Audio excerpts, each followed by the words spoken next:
Hi everyone, it's J.Walter, and I'm here to tell you kind of the backstory of where the true mirrors came from. Okay, so this is kind of how it goes.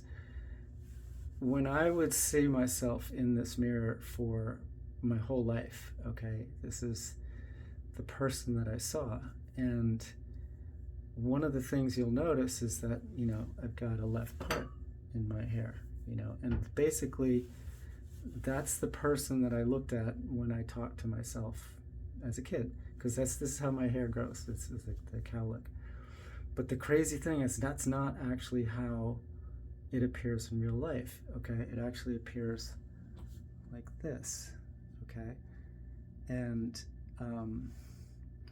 the hair part on the right side looks really different, and so this was the person I was showing to the world, okay, but I didn't see him. I saw him with a left part, and the whole left part thing is just an incredibly different look. Okay, this is a really crazy story. This is kind of how this all happened. So I'm basically in front of the mirror one day, looking at this person, looking back and saying, why do pictures look so funny? I look fine. And so this version is what I thought I was presenting. But this one, okay, in the true mirror, is actually what people are seeing.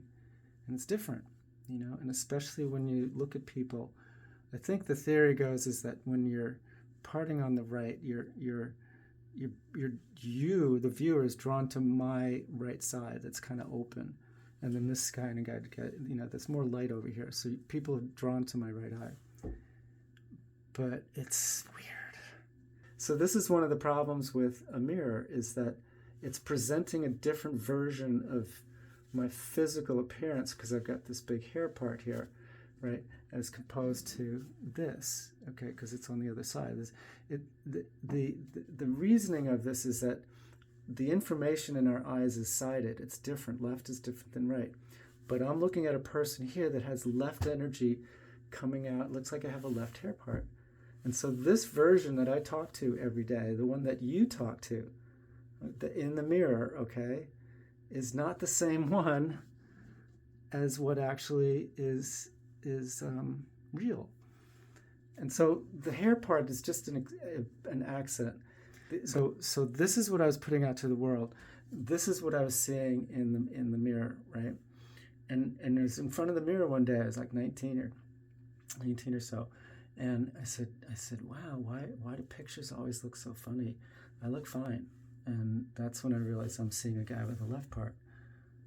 I was like, oh, And then I said, oh, okay, so let me put it over here. And my hair doesn't go this way usually, and it's like if it's against the cowlick, most people will just say, no, let me not put it that way.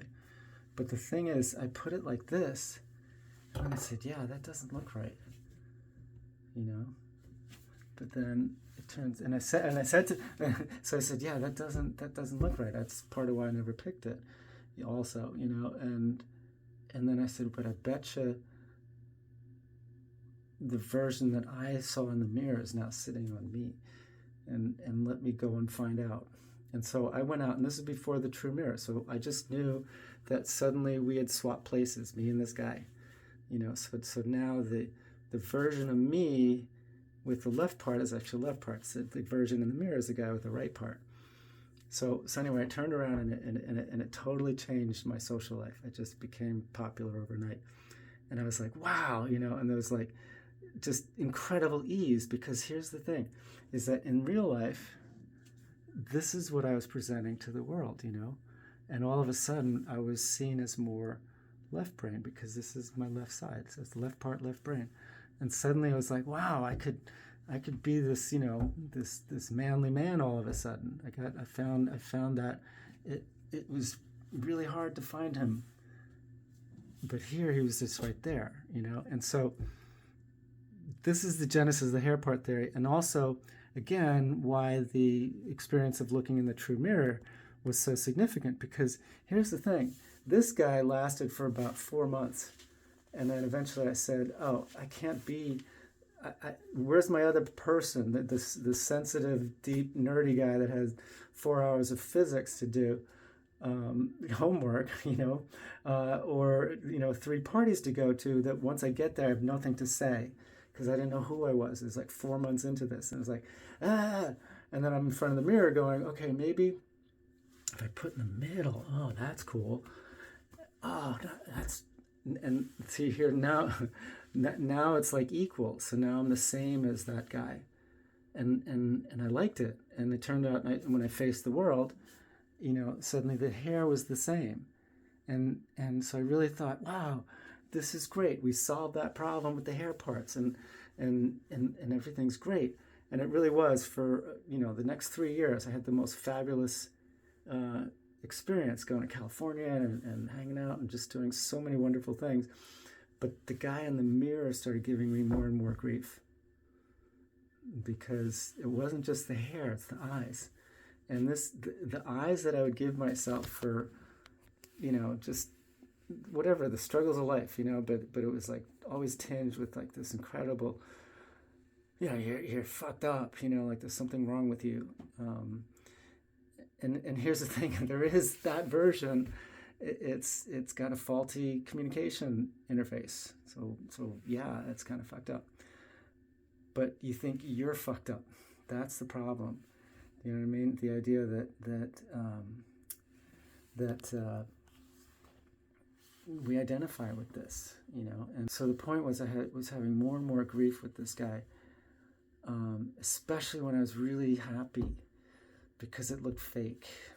It looked forced. It looked like, oh, I'm so excited about, and this thing would look manic, and it's like, whatever, and you just, there was a sense from the hair being so different, realizing that there really is 2 different people. And so my brain thoughts about who I am on this from the mirror just was over here, and then the real world was over here. Now here's the cool part, is that in the real world, the thing is, the first time I saw myself in one of these, which is just 2 mirrors at right angles and a medicine cabinet and line in the middle, but it was small and I could see past it. But the thing was, is all of that, there's something wrong, kind of went away here, and I was like, oh, yeah, you're doing okay, you're having fun, it's good. So this is at 22, so 3 years after the hair part. All of a sudden I came in peace with me in the mirror, and here it is 40 years later, and I kind of still am, because the me that I am, that I'm trying to be out in the world, is the same me that I see in the true mirror. So anyway, that's kind of the origin story a little bit, and it's kooky. The hair part theory is still needs to be, put some science behind it, but case number 1 anyway. But the true mirror is really about like fixing this interface to ourselves.